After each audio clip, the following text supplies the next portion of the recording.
You just tuned it in. Global and worldwide. Hitting you on the one with no delay. Because it's the fighter's voice. The fighter's voice. With your fighting host, Richard Ortiz. And the formidable co-host, Mr. Cole Escovedo. Remember, every fighter has a voice. Fresno, California, we're live, Mad Production Studios. We got a great show for you today. And as always, I got the co-host with the most, the one who raises the dead. She's the beautiful CUTWOMAN in the red. Welcome to the show, Carol. How we doing? I'm doing great. Thank you. Hello, Fresno. Man, they got your seat all the way down, huh? What's up with that? Oh no! If I go any higher, I'm going to be taller than you. Well, if you go any higher, you'll be kicking back with Nick Diaz. Come on now, we can't be doing all that. Right? We're going to give a celebration to Nick Diaz, and we're going to talk about his fight and how he used his boxing skills, not just his MMA skills, but his boxing skills to get that W. That's right. And I like the fact how some of the MMA veterans go back and forth with the boxers and saying what sport is the sport. And you know what? One day we'll just flip a coin, man. Mine will be a two-headed coin. Right. And my coin will be a golden coin. And talking about golden, our guest today is the matchmaker. The first, the last, the one kicking everybody in the ass, and that's the one and only Mr. Robert Diaz. Welcome to the show, my man. Thank you very much, Richard. Thank you, everybody. Thanks for having me. It's a pleasure, and I'm excited. I want to have some fun. You know what, man? I've been watching you. I've been hearing a little bit of your story. I didn't want to dive into it too much because I don't want it too mechanical, man. I want to be just as surprised as you are. And I want when you leave this show today, you're going to feel the energy and you're going to know exactly what is the fighter's voice. Remember, every fighter has a voice, and so do you, Mr. Diaz. And let's jump right into it. I know you didn't wake up and say, you know what, I just want to be a matchmaker. I know somewhere down the line you wanted to put the gloves on and put the mouthpiece in your mouth and just land that right cross, man. Let's break it down from day one. What got you interested in the sweet science of boxing? You know, I think it was my dad. My dad, he loved boxing. He wasn't involved in it, but he was a huge fan. And just growing up in back, you know, I'm 50 years old, so growing back up in the 70s and 80s, late 70s, early 80s, that's all I can remember is getting together, big weekends, big fights, having my dad's, you know, friends and a lot of family over and having a big party. And I liked it. I liked, you know, all the people at home and carne asada and watching these fights. So as far as I can remember, I was, you know, tuning in to Bobby Chacon and Salvador Sanchez and that's right. Zárate, Zamora, all those fights from the 70s and 80s, Muhammad Ali, Sugar Ray Leonard coming out of the Olympics. Pepino Cuevas.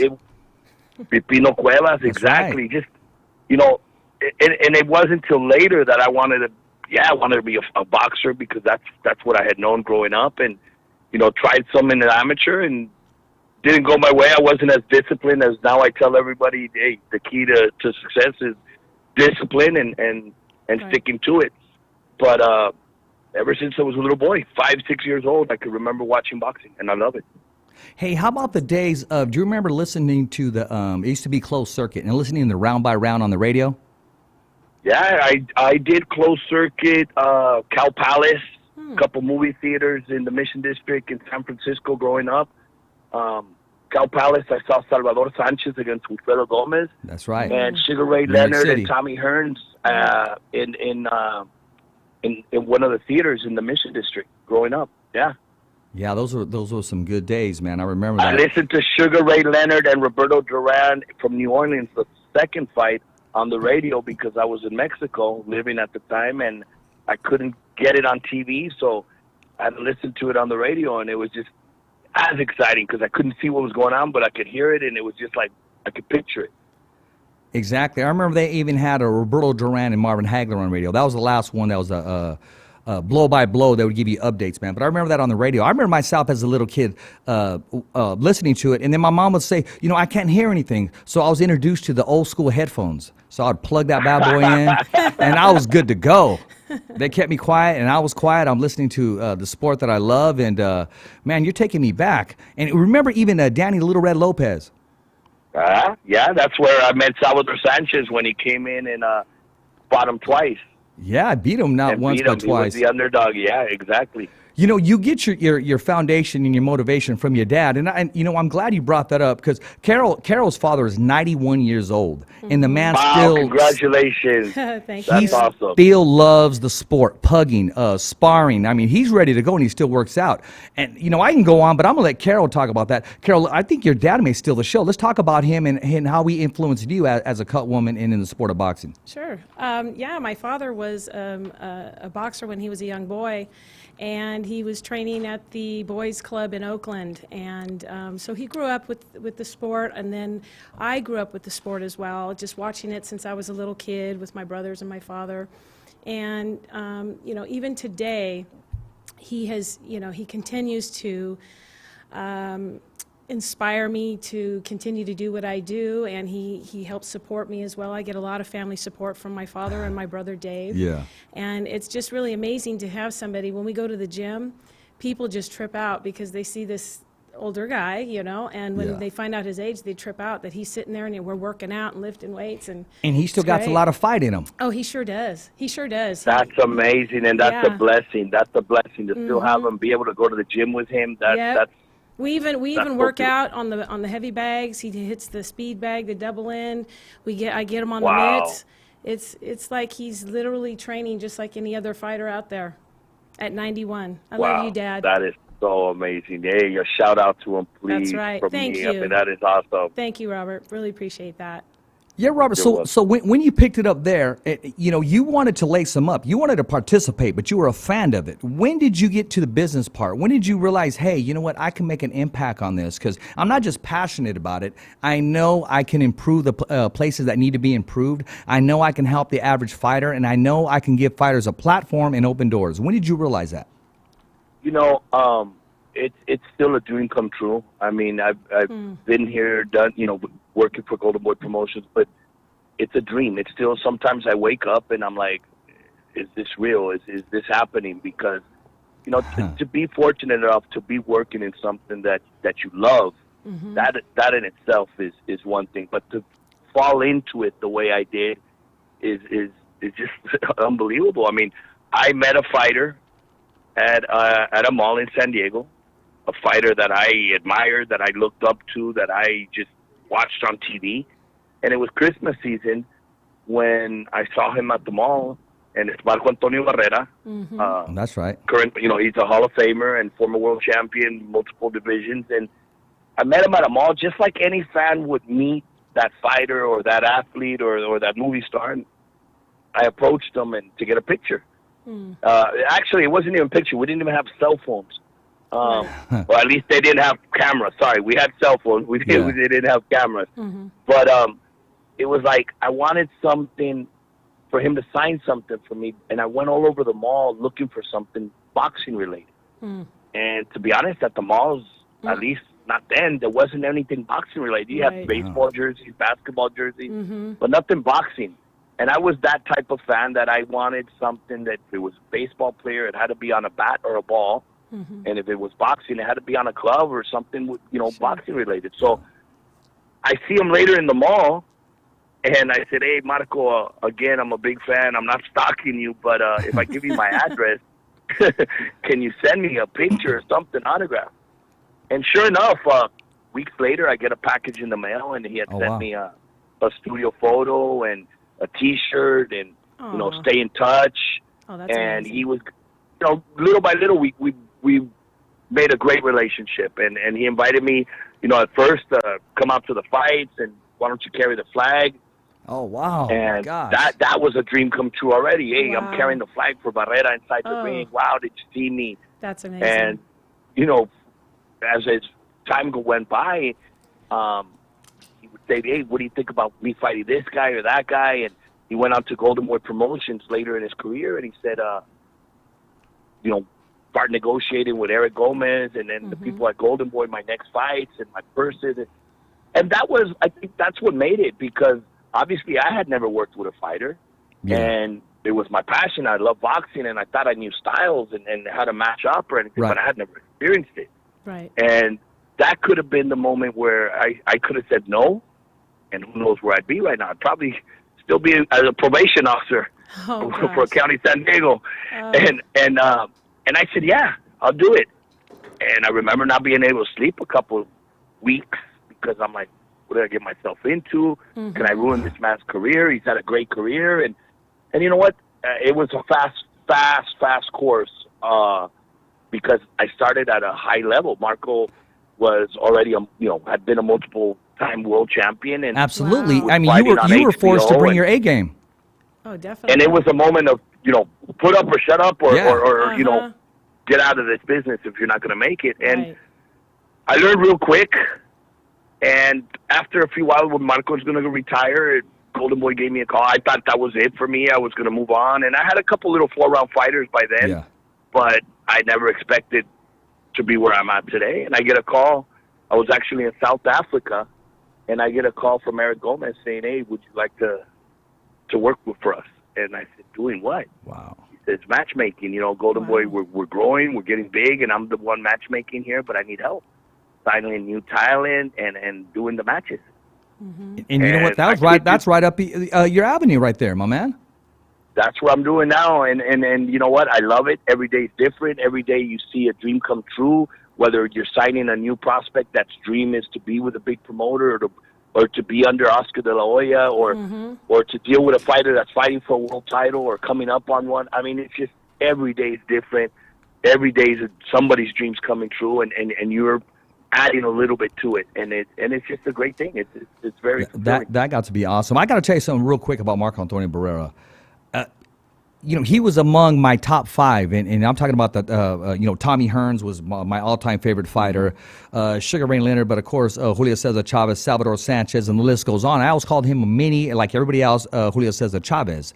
Now, Now, you have to remember, before he got upset with Poison Jones, everybody wanted Naseem Hamed to get knocked out. Everybody did. I was the only one to say, no. I want him to keep winning. And that was very hard for me to do. Right. And reason being is because I wanted him undefeated when he took on Marco Antonio Barrera. And I knew that fight was going to take place. So I'd be the only one in the room. They'll go, no, what are you doing going for him? I said, no, I want him undefeated when he fights Barrera.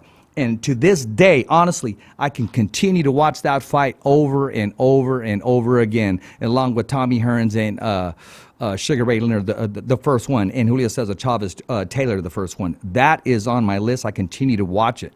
And he painted a masterpiece. That was a fight that I mean, he, from day one, from the moment it was signed, he was so confident. He was so confident. I'd never seen him that end. He was so excited. He said, this is the fight that's going to make me. This is the fight that's going to, people are going to know who I am. And he was just so excited, and he trained really hard. It was in the snow up in Big Bear. He prepared. I mean, he had, everything went perfect. And obviously Naseem was a huge favorite. Because of his power. That night, Marco was not going to be denied. I mean, he wasn't going to be beat by anybody. I even spoke to the late, great Emmanuel Stewart about that, and he said during that time, you'll know exactly what type of fighter you have. He wasn't throwing anybody underneath the bus, but if you don't follow instruction, if you don't dare yourself to be great and keep yourself in the pocket, you're not going to get the result that you want. Carol, let me ask you real quick. I know you remember that fight taking place. Where were you at? Reflect back. Where were you at when that fight took place, and what were you doing? I'm sure you were watching it. And what was your whole opinion about that? Because that's one of the great matchups ever. I was with my dad. Okay, there you are. Yeah, and that's always exciting to be with my dad. I'm with him all the time for all the fights, most of the time if I'm not working them. But, I was with my dad. I was obviously younger, and it was very exciting. I mean, I just remember my dad jumping up, me jumping up, and my brothers, and it was really an exciting fight. When you see fights like that, it's just something that will stay with you forever. Kind of like when, some of my favorite fights I remember with my father is watching the Gotti and the Ward trilogy, all the different fights. Absolutely, tremendous fights. Exactly. So, every now and again, we like to go back and watch those fights, and we have a good time doing that, reflecting back on that. Yeah, I don't want to lose you here. But, no, it just made me think if I got to find a picture. Now, I want to ask you this. Do you remember what you did after the fight? Because I know everybody was jumping up and down and very excited. Robert, do you remember partying, celebrating? What was your reaction like in the locker room? And I got to ask you, because that is one of the greatest fights ever. Even prior to the fight starting, if you remember, there was a little bit of a delay. Yes, there was. Michael, who was normally very, ready to go, there was laughs. There was a relaxed feeling in the room of confidence. The hard work had been done. Right. Marco's brother Jorge came in, told us about all the trouble he had in the other locker room with the hand wraps and the gloves and the hard time they were giving him, and a little bit of what he did back, and we were laughing. They even show it on HBO on the camera that Marco's laughing, and it's like, that's uncharacteristic right before a big fight. But it was just the atmosphere in the room was, he's not coming out for a reason. He's nervous. So, eventually once Marco walked out and Hamed did his entrance and the fight began, I mean, if you remember in the second round, there was a little bit of a scuffle, and even the Metro got into the ring and tried to calm Marco down because they were afraid of a riot. But Marco said it from the beginning. To beat a crazy man like Hamed, you got to be crazier, and I'm crazy. And he showed it. He showed it. There was no respect. Oh, yeah. Exactly. And after the fight, we all went to dinner, and it was just, I think we were up to like 5 in the morning, just celebrating. I mean, Marco never drank, so there was no alcohol involved. He never drank in his whole life. He hasn't. And it was just, we were just in his room, listening to music and just having a good time and just enjoying that he had defied all the odds. Wow, that's awesome. I remember that. I think it was 2 days later we went and found somebody that had recorded it and said, hey, can we go to your house or go somewhere to eat and watch the fight? And we were able to watch it. Oh, that's it never gets old. Until this day, when I do watch it, honestly, it's in the garage because I got the old tube still hooked up with the VCR. I got that on VHS. No, I do. And I'm afraid to rewind it because now it'll jump spool because everything's so old. So I let it go all the way through and it'll rewind by itself. But don't let it catch momentum. You got to stop it every once in a while. It's some old tricks of the trade because I even had to open them up and tape up the tape. Oh no. No, I did really. Hey, that's real talk. Now, funny. what is it that you look for in a fighter? Is it his footwork? Is it his attitude? Of course, a beautiful record when you're signing fighters. And I'm going to mention a name to you because I believe he just signed with you guys. But I want to hear your take. So these fighters out here can hear this platform and take that advice. Look, there's a lot of different things put together that makes you catch your eye. Right. Obviously, bottom line is, can they fight? Yeah. But also, I like to see a presence. I like to see something that can be a role model tomorrow. Because look, at the end of the day, these guys have the opportunity to become world champions, change their lives, but also be role models to young kids that say, look, get out of the streets, get out of the gangs, get out of this way of life, and dedicate yourself to a sport or dedicate yourself to whatever you love, and you can make something of yourself, And that's, at the end of the day, they are role models. A lot of these young kids turn to boxing because they've seen somebody that they used to idolize and turn, in fights before, and whether it's a Barrera, whether it was Chavez, whether it was Ray Leonard or Hagler, they idolize somebody and got them into boxing. And that's another thing that's important. And obviously, attitude, discipline, that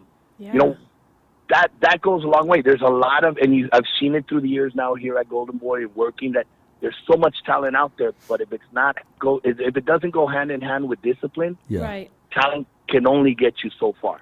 That's exactly right.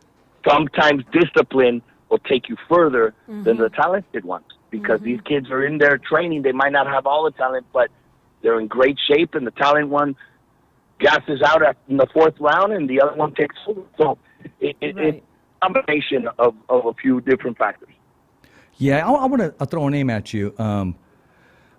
First of all, Victor Morales Jr. I understand he just signed with Golden Boy. Yes, he did, and that's a great story with Victor. I actually told Victor, you're going to be a role model for all these kids because you are proof that dreams do come true. So when I let Victor, management kept mentioning Victor, sent me videos. Yeah, he's a good little fighter. I was impressed with what I saw. I looked into his amateur background. I liked what I saw. Okay. But nothing really moved the needle.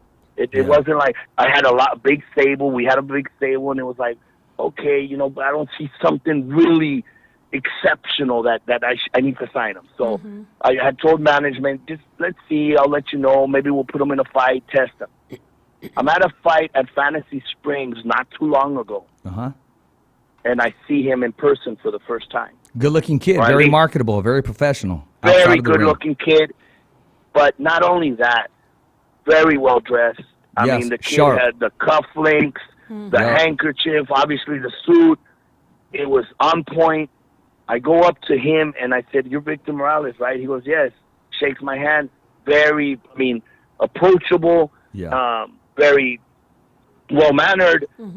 I remember going over to the manager and saying, "Hey, let's talk about Victor Morales." So a couple of days later, I actually called the manager and said, "You know what?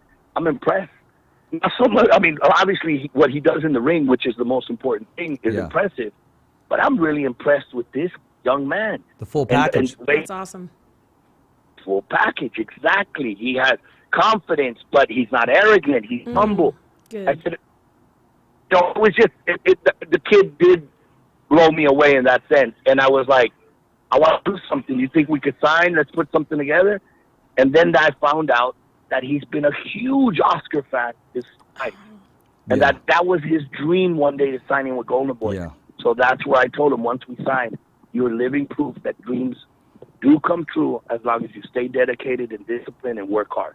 So that's the story Victor Morales has for me, to spread the word out that dreams do come true. Follow your dreams.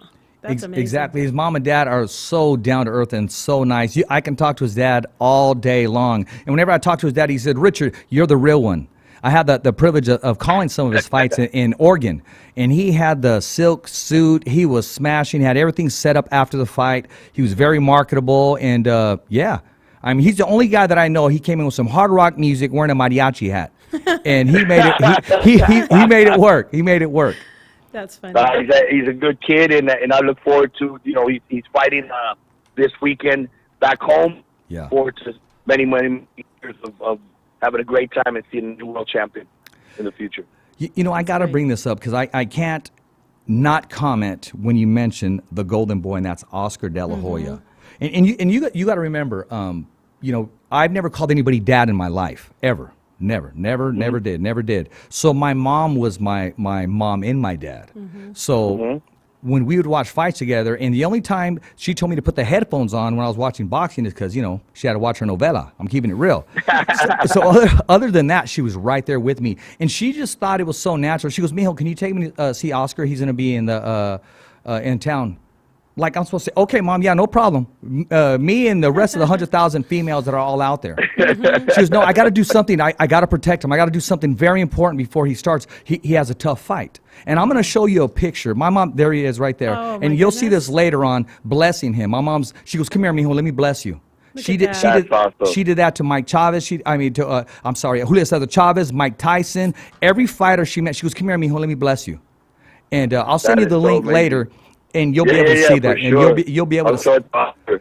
Yeah, that is cool. And she would always say, "Oh, he's beautiful." Oh, no, my mom would always say that. She would say though. that. That's and okay. When the media went against him or said something like, "Why are you fighting this guy?" She goes, "They need to leave him alone." And my mom's OG. She actually would have jumped in that tube TV because that's the way my mom is.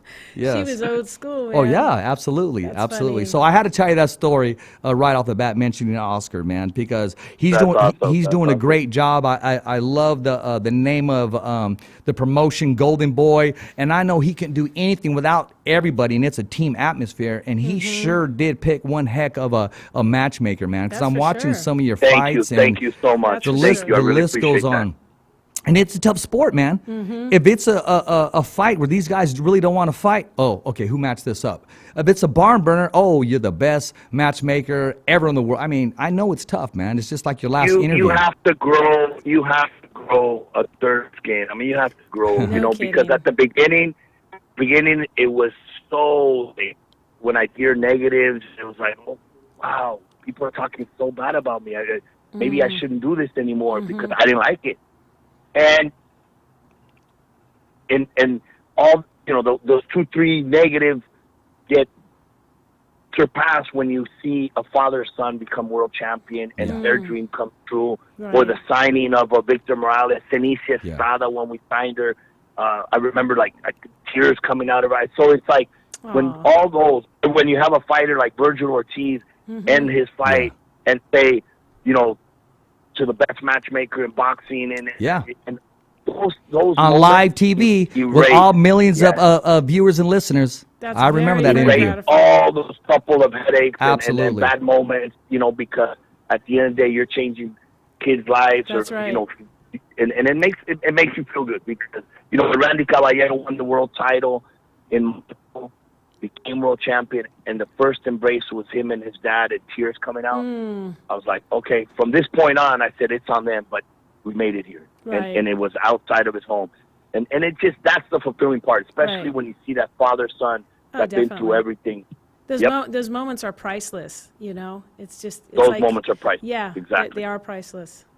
Hey man, that's what keeps you driven, and that's what keeps you motivated, and you given a platform and opportunity to fighters that would not ever get this opportunity or platform if you didn't happen to pass by or see them. Take it as opportunities, and you applaud those fighters or managers or trainers or teams that do say, you know what, the zero's not so important. It's about opportunities. All those great fighters that we were talking about earlier, they all lost. Yep.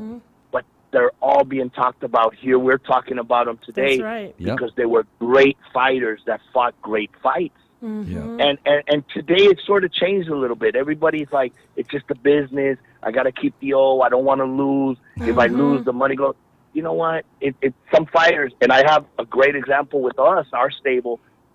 Some of our fighters are way better fighters today than their undefeated versions of themselves. Yeah. And a good example is Jorge Linares. You know, he's had a few ups and downs, but he's much better than the undefeated version. Pablo Cesar Cano, who beat him earlier this year in the first round, has a few losses, much better today than he was defeated. And the list goes on. Ronnie Rios is coming off a huge win. Jojo's on fire right now. Jojo Diaz is on a mission, and nobody's going to stop him, you know? But it's the loss that maybe ignites that little fire that has sort of turned off by the time they get there, and they're still undefeated, and they don't like that feeling. And once they feel it, want to feel it again. Yeah. That's Jojo. No, he has it, man. He seems to have that fire. And today it's going to be very hard to defeat Jojo. It is. I mean, to come that close and knowing that, you know what, I need to work even harder. When you know he's put everything in there, I'm thinking, well, how harder can you work? And he's, yes, exactly. He's on fire. He is on fire. That's someone that brings everything to every time he comes inside those ropes, man. This Thursday in Fantasy Springs, the main event. In fact, we have 3 TV, and I was Hey, Robert, can you repeat that, please? Because you were broken up on that. This Thursday on our Thursday fight series. Okay. Fantasy Springs, the 3 TV fights. If you total the records, you get 39 wins, 1 loss, and 2 combined. There's 5 undefeated fighters and 1 kid with 1 loss. You don't see. I mean, the main event, you have a 11-0 Luis Feliciano fighting 9-0 Genaro Gomez, 2 of our best prospects. Oh, wow, man. I commend both teams for stepping up. Normally, they say, nah, you know what, we're going to step up. We'll fight him, but only when it's pay-per-view or only when there's millions of dollars. These kids are stepping up right now and saying, look, I'm willing to take the challenge because I think I can beat them, and then I want to go up to the next level. In the co-main fight, 11-0. It sounds like they're just willing to risk all, man, instead of trying to protect what they have. Exactly. He's cutting out. Yeah. Not Robert, let me cut you off just real quick. Are you able to back up a little bit because you're starting to cut off? All of a sudden we were clear, and then all of a sudden it started getting a little foggy there. How's this? That's yes, extremely better. Sorry. Oh, not a problem. It happens sometimes, man, because even the fighter's voice, man, it does something to somebody's voice, man. Because the hottest podcast, the hottest podcast in the world, the fighter's voice, the only voice that matters, Robert, we're simply knocking out the competition, just like Golden Boy Promotions does, and just like the matchmaker who puts together the best matches in the world. That's Mr. Robert Diaz. So enough said. Thank I'll let you so continue much. the story. I really appreciate that. I'll let you continue the story. I mean, right now, just it's exciting times. You know, I read sometimes, oh, boxing is dead.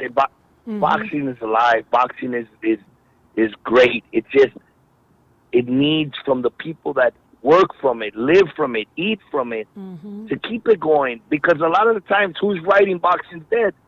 The own people, the people that work in it and should be promoting it and pushing it. They're the ones hurting it. They're the ones trying to kill it. Yet they love boxing. You know, when it's only in boxing that you see a fighter go in today, put on a great performance, win a fight maybe they said he wouldn't win, and then people say, oh, yeah, but he wouldn't have beat Hagler, or he wouldn't have beat that. They're not fighting Hagler. They're not fighting Leonard. They're fighting who they're fighting right now. Let's enjoy the moment. Or they're already saying after he wins, oh, he won't be able to beat so-and-so. Like, enjoy that moment. When your baseball team wins, when your football team wins, you enjoy it. You celebrate it, and wait till next season. Exactly. You know? I mean, you never know what's going to happen. We're not promised tomorrow. Carol, when you hear that statement that boxing is dead, that it's no longer alive, I mean, to those namesayers, what do you want to say? What's going emotionally? Because I know you live and breathe boxing. Yeah, as I say boxing is life for me. You go. That's my outlook on boxing.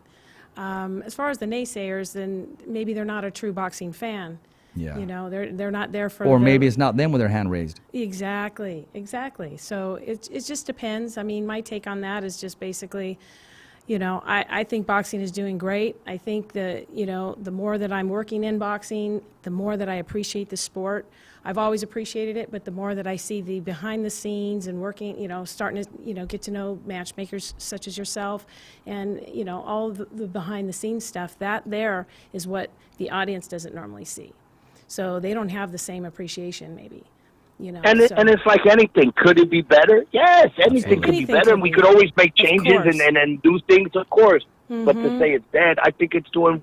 Look, a couple of years ago, we had the biggest pay-per-view in the history of boxing, and I mean, that's proof that, you know, what Floyd and Manny fought. Right. You know, boxing's not dead. Canelo just had the biggest contract in all sports history. You know what I want to talk about? That's a baseball contract right there. When I heard that contract, I said, man, is Canelo playing second base for the Dodgers now? That is a baseball contract. That was a huge contract. It's actually even better than a baseball contract, because most of these baseball contracts are for 10 years or, you know, 10 seasons.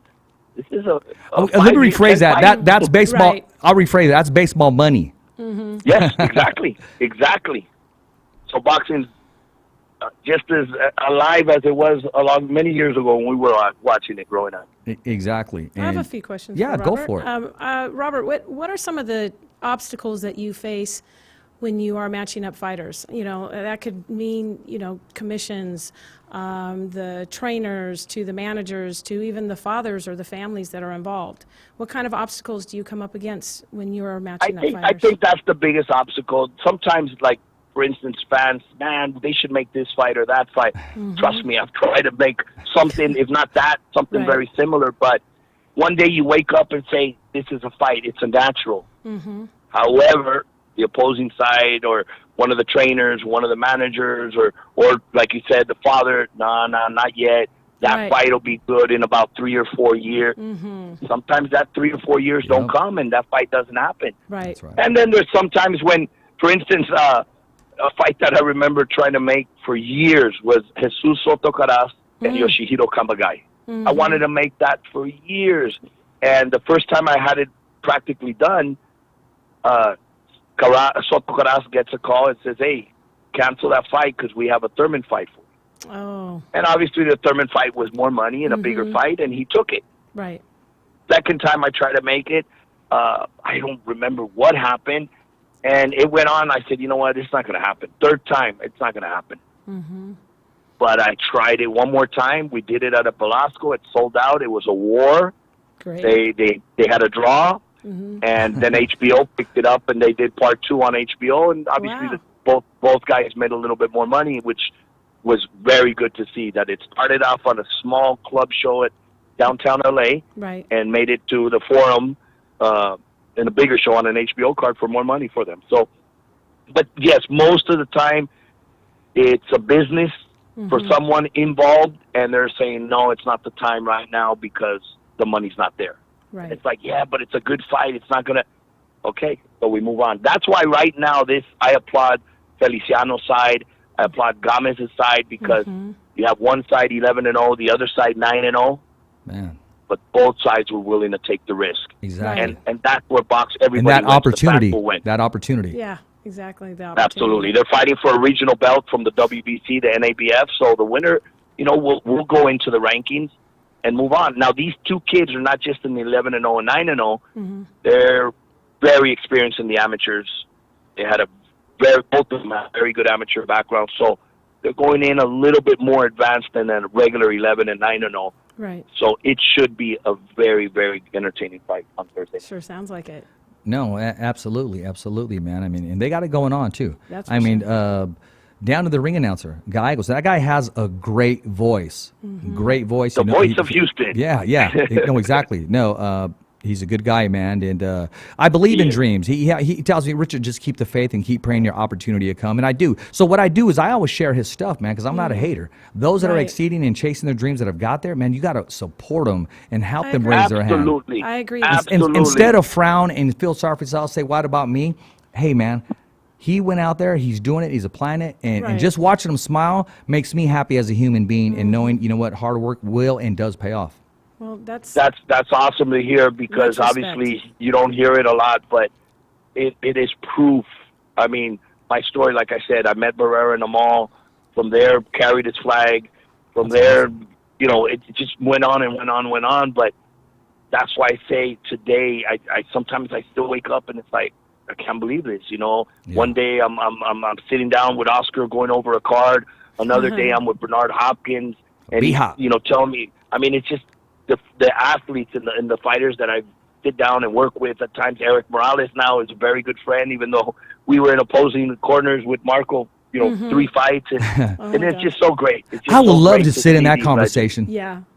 I mean, now that they Yeah, get along, those they're great some now. Great stories. I I'll bet. tell you, Oh my those are gosh, some I real, bet. They had real hatred. It was real bad blood, and some real good stories. There's some real good stories there that we have to, next time we're together, we'll have to remind and talk about.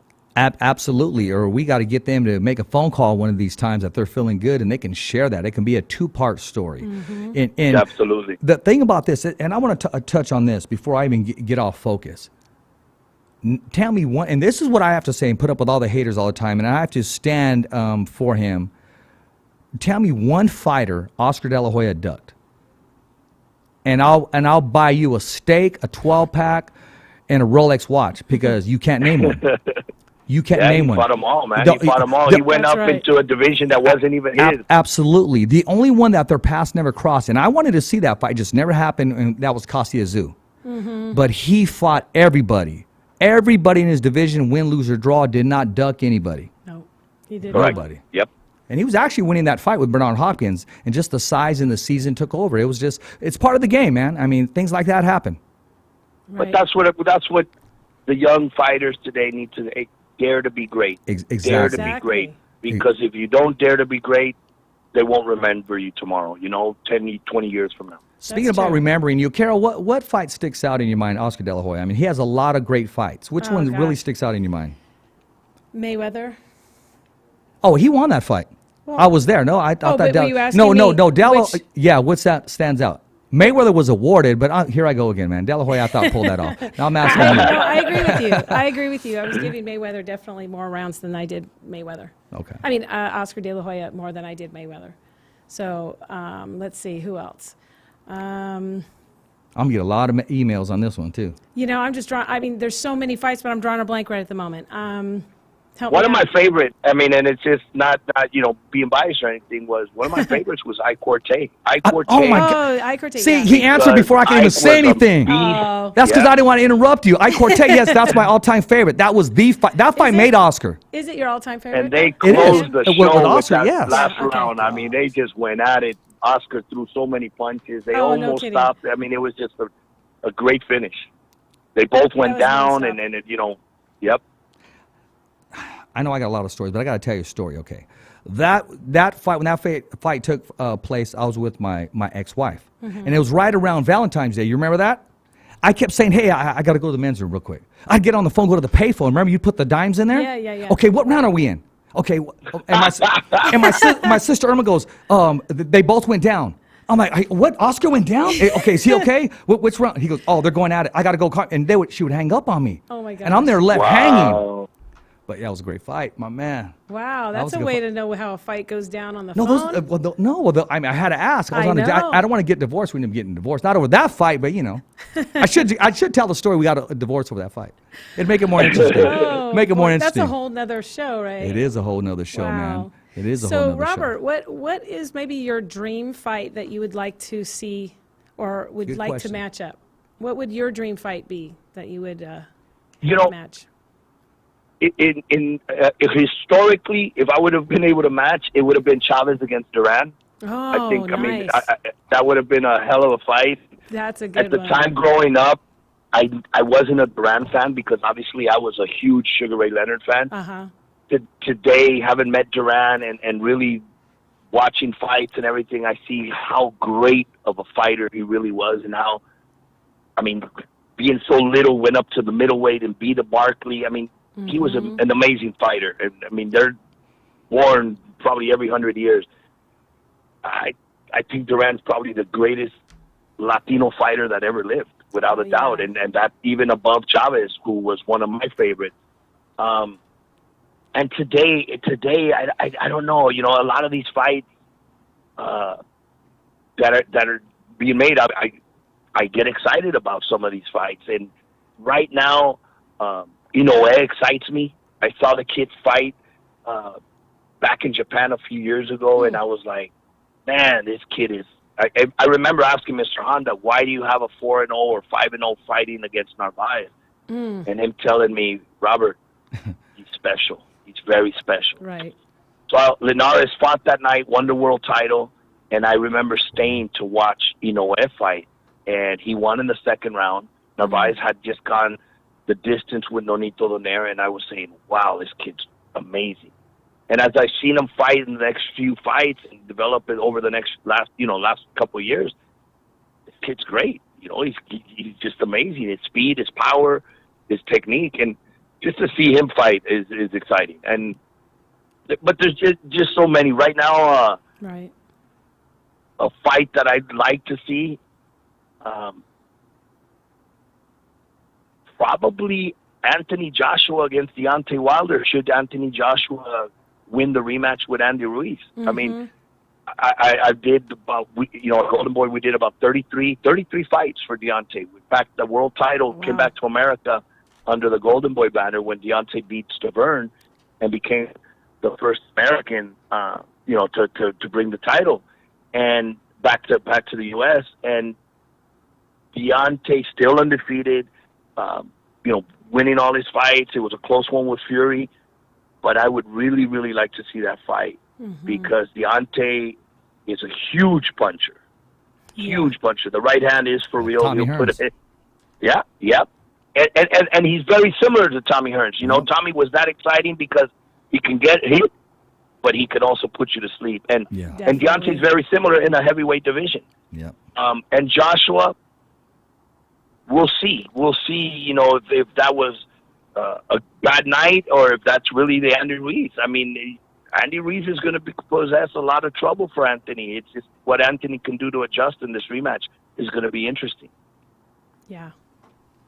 No, that sounds like it's going to be a war, especially the heavyweight division, because it used to No be kidding. non-existent. It wasn't exciting. Now that it is exciting, and you still got King Kong, you got Ortiz. I mean, he's in the Right. mix too. I mean, these guys are all in the top five. I mean, you can just put them all in Absolutely. a tournament. Back in the Don King days, when he did have the heavyweight tournament, and Right. he was running boxing at one point, but the blueprint was there. Yes. But it's what you do with the blueprint. Because I know how to slam dunk a basketball. Yeah. Now, until they lower the rims, it's not going to happen. So, right? Now, Me too. right. now that Golden Boy is putting together this family that's golden and it's making it Yeah, happen. right. And I know you think I'm jocking you. I've been watching you for a minute, man. And I just, Thank you. no, honestly. And I was thinking, okay, I'm gonna do this very carefully. I'm not ready to go talk to him. I'm not ready to approach him until we can talk at a level where we can go tit for tat. And when you said Ike Corte and Oscar De La Hoya, that was I saw one. that look on your face. Yes, but when he said Roberto Duran, Julio says that Oh, is that my was- dream match. Yeah, Bro, big time. where you at right now? We'll go have a beer right now. Wow, that's awesome. because that, I mean, Yeah, that's- honest. And a those lot of are- people think this matchup would be boring, but it wouldn't. And I would love to see Pernell Whitaker against Mayweather. Because I think Whitaker would pull it off. Just if you want a pop shot, we'll pop shot all day Yeah. long. I mean, Pernell Yeah. is Pernell. That's right. Yep. But what I'm saying, man, is you guys continue to grow, and the takeovers, it's there. You're going to have companies either want to join you guys or just want to stop altogether. Because there's two things that happen when you're at a different level, and you guys are at that different level. I don't know too many promoters that have an individual relationship like you promoters and staff do with your fighters. And this is coming from some fighters that I've talked to. I'm not going to mention their names, but they're going, no, don't tell them. It's just we're cool because we're hella cool, and that's what they would tell me. But I had to bring up Victor because. Yes, they're still celebrating today over that signing. That's yes, awesome. they are. Yes, that's awesome, yes. and that's what makes the position and those headaches, like I said earlier, of losing a fight because either a medical or because the kid got hurt. Yeah. You're right. There's some sleepless nights sometimes, but it's moments like this when you see somebody appreciate, when you see somebody happy, when you see somebody's dream come true. Oh, big time. And now the journey begins. And he said it the other day in an interview. He said, all the hard work got me here, but now's when the journey really begins. And I was like, wow, he put it so properly in the words that it's like, Exactly. you're right. And I said, but now let's go have some fun. Let's go win a you world go. title and let's go have fun. That's There great. you go. There you How go. many, or not how many, but do you have many female boxers that you have in your stable, or do you plan on We having currently- more? Yeah, we currently have 3 female fighters. The first fighter we ever signed female was Marlene Esparza, who was coming out of the Olympics. She currently has a regional belt. And then we signed Stenicia Estrada. Okay. And we currently have a super middleweight champion, Franchon Cruz, who's actually going to defend her super middleweight title September 14th. Oh, okay. And she'll be on the Munguia undercard, fighting Great. and defending her title. Great. And Marlene and Stenicia are destined to fight. I mean, these two girls are both undefeated. They both have belts. It's just a matter of fighting for a world title and making it a world title fight. But they're destined. I mean, there's bad blood. There's no promotion needed there. They actually don't like each other. Promoter's Right. dream. And yeah. True. And they're both undefeated, and they both could fight. So That's that's great. going to be a very, very interesting fight very soon. That's good. Very good. I got to ask you, Robert, and I'm going to mention some fighters. They're not signed with Golden Boy, but just as a fight guru, as a fight fan. First of all, I want to ask you your take on this certain individual, and then I'm going to mention 2 opponents, and let me know what you think of him and how that fight would match up. I'm talking about the Avenal kid, the super lightweight champion of the world, WBC, now WBO, and I'm talking about Jose Ramirez. What's your take on him? Very good fighter. Actually was looking to sign him before he went to the Olympics. Yeah, I heard been the story. talking to his manager, Rick, and I'm very happy for him. The kid does so much for his community. That's so true. Even though he's an undefeated 2-belt holder, unified champion, his feet are still on the ground, and that is so good to see. Because you can lose ground, lose focus, and he hasn't, and I commend him on that. And obviously, it has a lot to do with the foundation. So, congratulations to him. Good things, bigger things, and better things are still on his way. Yeah, when you say his feet are on the ground, they're on the ground, all right, but they're wearing Versace shoes. Versace all day long. That's okay. No, they That's are. okay. Because my as man, long as he keeps them on the ground. he That's does. right. My man has shoe gear, so if you ever want to go to war, Jose's ready for that. He'll defend that belt, too, because he does have some great gear. You keep saying that. Exactly. I'm going to throw 2 names at you, and let me know how these matchups come to play, if in fact it does happen. Jose and Adrian Broner. Jose? Okay. Jose, and I don't know too much as far as his training habits or anything, but Adrian came up to Golden Boy Adrian was undefeated. I mean, up until the Maidana fight, Adrian, I think, has lost focus. I mean, he's a very talented fighter, but he's having too much fun outside the gym. Yeah. And again, what I said earlier, discipline and talent have to go hand in hand. 100%. Because if not, then discipline takes over. That's and with Jose, I think you have talent and you have a lot of discipline. Yep, I agree with that. Yeah. Now, I'm going to ask you about this fight, but I'm going to put you on the hot seat a little bit. I'm going to make it a little tricky, okay? Mm-hmm. And this is the fight a lot of people want to see at 140. And I'll give you my own dream match with Jose after this. But I'm talking about, after I name this opponent, I'm going to ask you, what does this opponent need to do to be victorious over Jose? And I'm not afraid to ask this question in my hometown where it's all going down. And I'm talking about Jose Ramirez taking on Regis. Mm-hmm. How would you train Regis? What does Regis need to do to be victorious over Jose? Regis has to keep doing what he's doing. I mean, obviously, Regis can punch. He's strong. Mm-hmm. But, I mean, if I had to pick one or the other, obviously, Regis still has to beat win the final. Yeah. But, yeah, he still has to beat Taylor in the final. But if he does, which is not easy. No, he's going to take him to some deep waters. I still give it to Ramirez. I still have to give it to Ramirez because of the amateur pedigree and the ability to adjust. I don't know if Regis can adjust to changes throughout the fight. It'll be a hell of a fight. Obviously, probably two of the better or the top of the division. Yeah. Mm-hmm. And I'm not going to say the best because I represent Pablo Cesar Cano. Mm-hmm. And then I still think, hey, once we get a shot there, that's it. You never know. Things can change. Absolutely. But I think between Jose and Regis, it'll be a hell of a fight.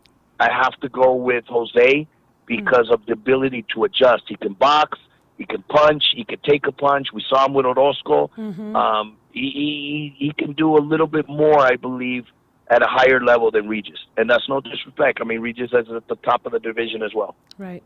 Yeah, very well said.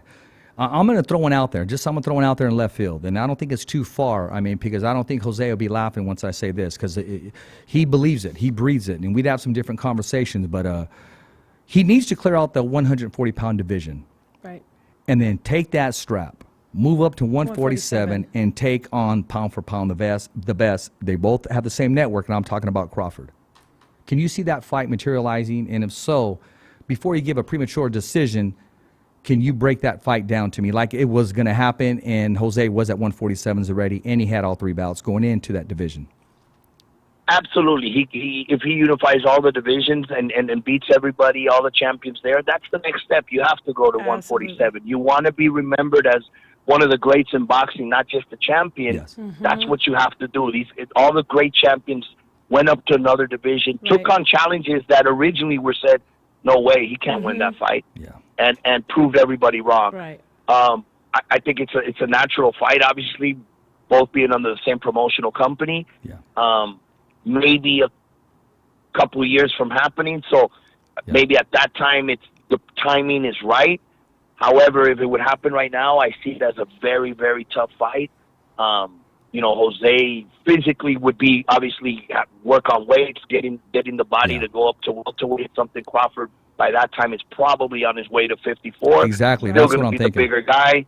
Mm-hmm. And the speed would neutralize Jose's wanting to mix it up. And once Crawford says, okay, now it's time to mix it up on my terms, he's probably already broken down Jose 6-7 rounds in and then starts taking him apart as the bigger guy. Hey, stopping him at around 8 or 9 rounds. Hey, I ask the questions and I address them only to the experts, man, and that's a great analogy, and I respect your answer. Now, this is the question that everybody wants to ask, and I'm not even going to go there with the Triple G fight. I mean, Canelo's options are open. I mean, I don't think he's ever going back down to 154s ever again or 160s. He put that 168 on pretty good. He's solid. This guy is a bull. Yeah. I mean, sky's the limit. I could even see him moving up, even being as short as he is when that time comes to 175s. But I'm not rushing him. But 168, man, he's the face of boxing right now, hands down. I'd like Triple G. I do. I'm a fan of his. But Canelo is the best in boxing right now. Period. Thank you. And I mean, obviously not being biased, but I believe you're 100% right on that one. the voice got it right. Hey, man, that's right. The fighter's voice, the only voice. The fighter's voice. That's exactly. Right. That's right. Exactly. The fighter's voice got it because look, he's proven it. A lot of times people tend to forget his age. Right. They tend to forget his age and who he's fought. He's fought everybody already at an early age, and it's been through a few divisions, and there's still many more to go. I mean, he's right now, like you said, there's many options. Yeah. He said it before. I'd like to fight Kovalev. He's fought at 68. He may win three divisions at the same time. Yeah. Something that hasn't been done in many years. I mean, I don't think since Henry Armstrong has anybody done it. So he's looking hold them all to at one time. challenge Exactly. himself and break records all the time and do things outside of the norm. So we're looking forward to what is in store over the next few years. Yeah, and what's the superstar I'm hearing? I mean, this guy has fanfare. He has hands of lightning. I love the direction he's going, and I love the timing that you have him in. Let these guys. I mean, everybody wants it today. I think he's moving exactly where he needs to move, and I'm talking about Ryan Garcia. I'm talking about the timing. There's no rush. There's no rush when you're talent. Yeah. I'm not in a hurry to move you. I'm not in a hurry for King Kong to fight Godzilla. No, let's take our time. That's sometimes the tough part. Let him knock out Megalon first, and then we'll move up to Godzilla. You know what I mean? Let's take our time. And that's the hard part sometimes, where you have to tell either a fighter, hold on, slow down, because it's a process. It's not that time yet. Give it a year or two more. He understood that when we spoke. Sometimes he wants to go 1,000 miles an hour, just like his hand speed. Yeah. But he's understood it. I said, Ryan, look at how your body's growing and changing. Right. You're you're leaving that little boy and you're turning into the man. Imagine one more year. Imagine at 22, Ryan. Right. You're gonna be unstoppable, man. And then there's times where you have to tell a fighter, don't be so slow. You're 32. Look, it's now or never. So it's like, from one extreme it's to just the a matter other. of. Exactly. Ryan's back September 14th at the Dignity Hall. He'll be under a co-main event on the Munguia Alati undercard, and he has a tough fight. Yeah. It could be his toughest fight to date against Avery Sparrow. Sparrow doesn't have a lot of professional fights, had a very good amateur background, has been fighting since he was 7 years old. Look at him, and more importantly, he's very confident. Avery Sparrow is very confident that he's seen things that Ryan still hasn't seen, and that he's going to, obviously show that in the fight. So it should be a very good, very competitive fight, and also very telling of where Ryan is and where he's going next. True. No, exactly. Very well said. And we are on the same page right there. That division is full of fire right now. Yes. I'm not saying he can't hold his own, but as a manager, as you look out and you see his career blossom, you got to use your experience as a matchmaker and as a manager on how you move these fighters up. I can name some fighters that have been moved up too fast, and you don't hear about them anymore. Yeah, exactly. That's it. You don't. No, that's a good point. You don't. Yeah, exactly. You don't. And they never recover. They're never the same. No, you nailed it right there. And Ryan has that potential to be a mega superstar and just take over his division. Yes, he does. So tell us about that signing. When you guys signed him, what did you see in him that everybody else noticed, but why did he choose Golden Boy over everybody else? Well, I mean, when I first got the call from his manager, Roger Ruiz, everybody, I mean, it's funny because back, I don't get the DVDs anymore. Now it's email links and stuff, but I used to get DVDs all the time. I mean, I'd stack of DVDs. Whenever I traveled to a fight, I'd bring them, watch them in the hotel. And Mike Tyson, or I got the next Oscar De La Hoya, or they were always the names, they were, I got the next, club fighter, but it was always the big names. And I remember getting the call from Roger and saying, you got to look at this kid. I'm working with this kid named Ryan Garcia. You got to check him out. He had tremendous amateur. Send me some footage, and I see some footage of the kid. Darn, he looks so young. Without him saying, I got the next Oscar De La Hoya, I'm like, oh, shit, this kid looks like Oscar. He looks like a young Oscar, exactly. Good-looking kid. Modern-day Oscar. And young, yeah. And I'm like, hey, Roger, I want to meet this kid. And, little by little, it just, but I saw what we liked it, and Oscar and him met, and they clicked, and it was like, you want to sign him. I think Ryan might have been maybe 7-0. Wow. He's 18-0 now, so it was a couple years ago, and it's been great. It's been great. I mean, he. One thing about Ryan, and people don't know, or for those that don't know, yes, he has a tremendous following, and he does do a lot with social media, because obviously that he has to be in touch with his fans and everybody that follows him. Absolutely. But this kid works really, really, really hard in the gym. And he learned very fast. I mean, in one fight with Eddie Reynoso, he was already doing things differently in the first couple rounds in his fight in New York last year. And sky's the limit. I mean, there's tremendous talent and potential. It's just a matter of, doing the process and letting it unfold, because it's all, like you said earlier, it's all a process, and not going too fast or not going too slow. I got to ask you this, man, because these are the questions that have been addressed to me. They wanted me to ask you this right off the gate, but I just had to slide it in, and now's the opportunity is great. It's right here. When can we see Golden Boy Productions here in Fresno, California? Let me sign somebody from Fresno or from that area so we can go back and do something. I mean, I'd love to go into California. I mean, I was born in California, raised in California. We're a California-based company. Texas and California have probably the best fans in boxing. But yes, definitely like to go into, Northern California more often. It just, we don't have the fighters that we can go out there with right now that would say, this is going to bring out the masses. And it doesn't even have to be a main event fighter. We can go with a undercard fighter and take a different TV fight, but got to have somebody from that area to start building and getting that fan base like Jose's done. They've done a great job. Him, Rick, and their team have done a tremendous job over there in Avalon. No, they're doing a great job. After the show completes itself, I mean, I'll have the rest of the microphones off, but me and you, I'm going to give you some, we're going to chop it up later on for about at least 5, because I'm going to give you some names of some potential fighters, honestly. I just don't want to give their names over the air. I'm not their manager. I'm not their agent, and I don't want to conduct myself as such and get all these emails that I'm already going to get, because, yes, Oscar did beat Mayweather. No, he did. And he did beat Shane Mosley on that second one. Come on, that first one can go either way. Yeah. Definitely. And let's not talk about that Trinidad fight either. Trinidad. I mean, oh, my gosh. See, these are all great fights that I just... I mean, but yeah. So no one's exempt from getting robbed in the sport of boxing, but it's so beautiful. That's why Emmanuel Stewart was the only trainer that I spoke to, the late, great Emmanuel Stewart. He says, Richard, I don't train fighters to go the distance. I train for the knockout. I train for the knockout. Yeah, he did do that. Yes, and you get that all the time, because that'll be something that comes up too. Oh, I don't want to fight that guy, because if I fight him, let's say, in his hometown, they're not going to give me a good decision. I'm going to get robbed. And I bring up, I said, a former Olympian, gold medalist, fought for the world title in Japan, his backyard, won the fight, and got robbed. So, unfortunately, it's not the first or the last. No. There's going to be bad decisions. It's unfortunate. That's the ugly part. But there's nothing we can do. As long as you're televised and people all over the world see it, if you get robbed, there's no better judge than the fans. Right. And the fans will forget that loss, and you actually grow. I mean, Mauricio Herrera from Riverside is a great example.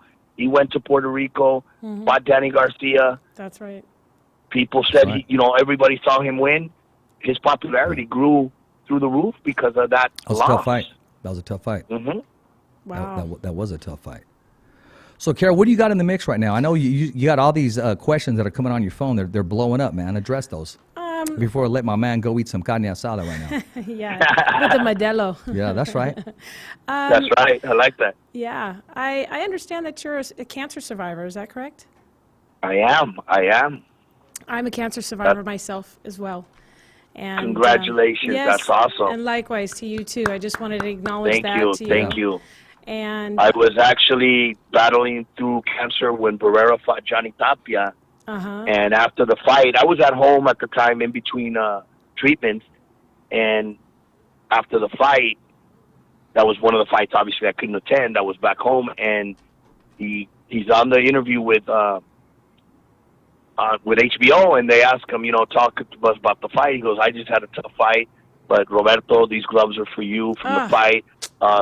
This is for Roberto. He's going through a tough fight. I got really emotional that day. Yeah, I'm getting but those gloves are framed with the trunks here in the house, and it's a reminder that you know, you mentioned something earlier, and you couldn't have been more on than this. Boxing is life. And something I tell people is, look at that. Life is like a boxing match. Right. There's going to be a round that you might go down. Yes. You got to get up Definitely. and keep going. And there's going to be bad days and good days and tough days. Yep. But you got to keep going forward. keep and you got to keep fighting. Exactly. That's right. No, I'm definitely with you on that. That's, you know, you couldn't have said it better. You know, but so did he donated those gloves to you, right? Yeah, Tapia? from the fight with Johnny Tapia. Yeah, Marco gave me the gloves from his fight, and that is great. it was just something that, you know, was very emotional. No, I mean, yeah. I mean, I'm a little teary-eyed my darn self, you know, and I have goosebumps sitting here, you know. I mean, that's really a great acknowledgement from somebody. You know, I want to tell you about this, Robert. A lot of people think that the fighter's voice was put together for the fighter, for the MMA fighter or the boxer. Little do they know, the fighter's voice, and our slogan is every fighter has a voice. And I say it over and over again, you don't need to climb inside a cage or a boxing ring to be a fighter. You could be fighting cancer like you guys are and winning this fight. You could be fighting to want to survive, to want to live, to want to move forward. Like myself, I have a story to tell, but that's a whole different platform. I am the original fighter's voice. I came up with that name because I needed some kind of theme where I didn't want to go on. I didn't want to move forward, and I had every right not to.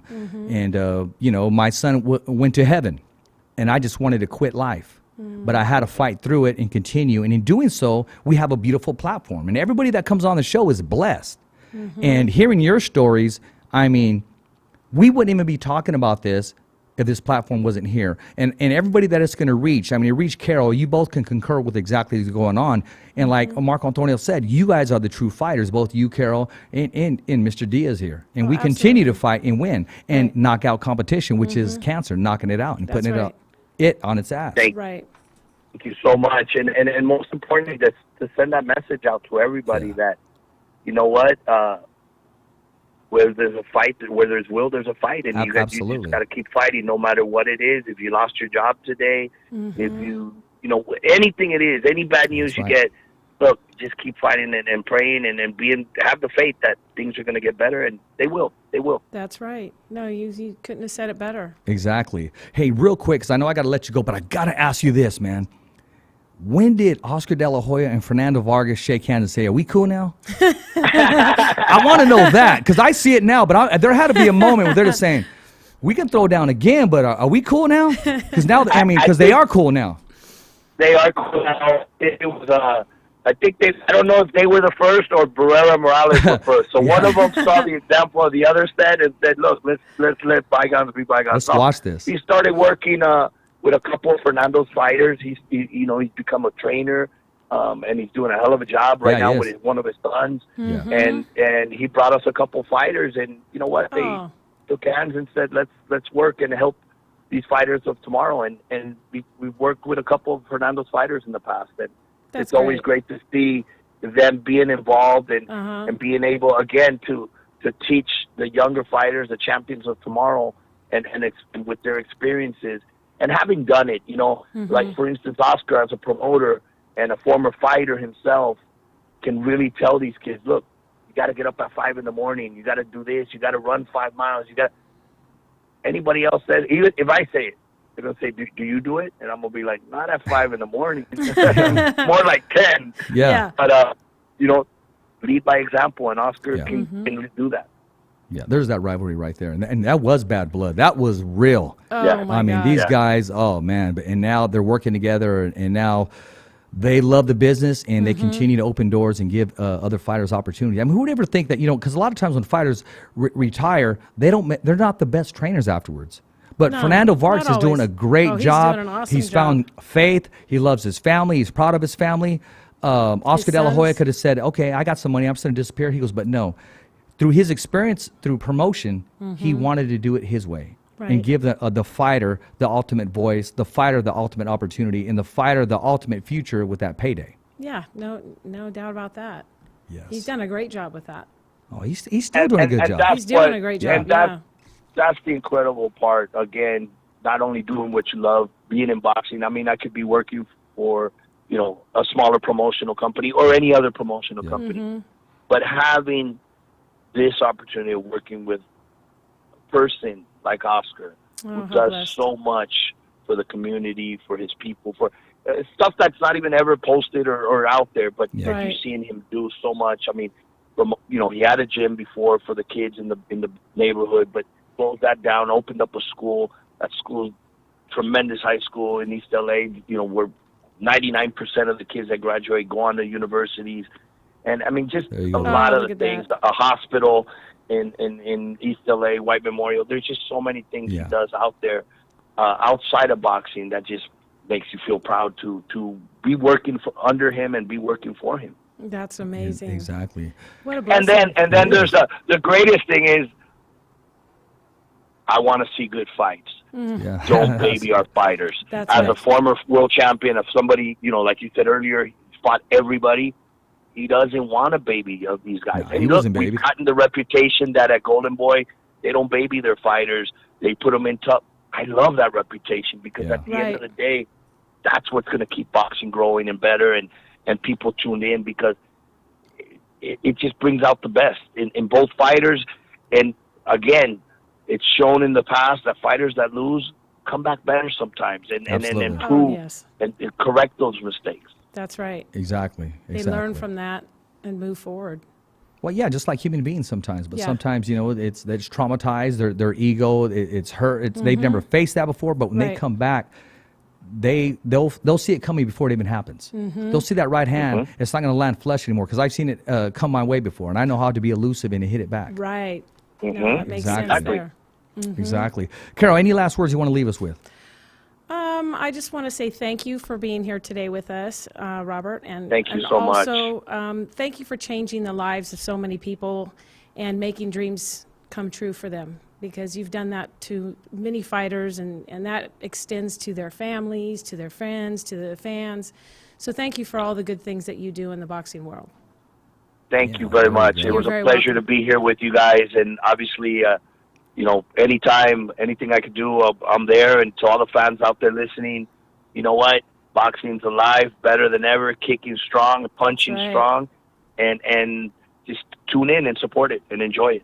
That's right. Exactly. Hey, Robert, don't go anywhere until our mics are off. I'm going to close right now. Hey, this is Rich Ortiz with the Fighter's Voice. The only voice that matters. We're simply knocking out the competition. We had with us the one, the only future Hall of Famer, Robert Diaz, Golden Boy matchmaker. He continues to grow and continues to give the fans and the followers exactly what they want, and that's damn good boxing. Make sure to join us tomorrow. We got ESCOVEDO, the UFC veteran, back in studio with us. Our guest is going to be the one, the only, the world's most dangerous man, and I'm talking about Ken, the Hall of Famer, Shamrock. He's going to be calling us, letting us know exactly what's going on. He's going to introduce us to some bare-knuckle boxing, fighting, you name it. The man can still get down, and I'm going to bring up some old pictures when he came to my house. You know what, Carol, he came to my house, and when he was coming over, he said, I said, what'd you like to eat? He said, Spanish chicken. What the hell is that? So my wife at the time made some chicken mole. Yeah, that'll work. He came by, he tore it up, and wait till you tune in tomorrow's show. I got some stories to tell you, and I'm going to be posting these pictures of him at my house with my old VHS tapes in the back. I can't give it all away. Don't forget to follow us, subscribe, www.youtube.com/The Fighter's Voice. Remember, everybody has a voice, and so do you. And it's a wrap. Thumbs up for Richie. Hi, I'm Jose Ramirez. I'm Bob Arum. Hi, I'm Robert Garcia, and I'm with the Fighter's Voice. The only radio show knocking out the competition. Fighter's Voice Radio Show.